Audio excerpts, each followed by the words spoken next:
Kamerad Wurstorn, die Stimmen da feuerfrei. Wer macht alles wunderschön, wer macht alles wunderschön, die Wehrmacht! Kamerad Wursthorn, ich darf Sie herzlich begrüßen im Namen des Bergdeutschen Willkommensdienstes in der Heimat.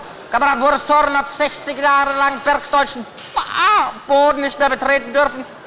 Aufgrund eines Schandurteils in Nürnberg. Er hat ein Opfer dargebracht, das wir nicht Göring schätzen. Das schätzen wir nicht Göring, das kann man gar nicht Göring schätzen. Ich himmlere Sie an, Küssel links, Küssel rechts. Wir alle himmeln Sie an und haben Ihnen ein kleines Geschenk dargebracht. Ach, und zwar ein heiteres Naschwerk aus Deutschland. Die Torte ist gut süß, gut, aber süß. Und wir haben außerdem etwas als Überraschung mitgebracht.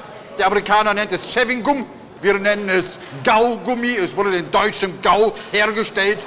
Geschmacksrichtung deutscher Kartoffelsalat. Bitteschön. Jetzt müssen wir langsam zum Parkplatz. Dort wartet unser Kraft durch Freudezeug.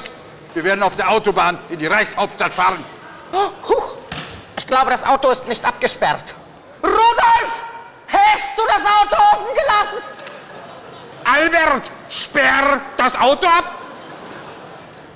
Wir lassen uns jetzt aber die Laune nicht verderben, sei es in Quart, sei es drum. Wir haben trotzdem unseren deutschen Spaß. Abmarsch! Auf 3. Wer macht alles wunderschön, wer macht alles wunderschön, wer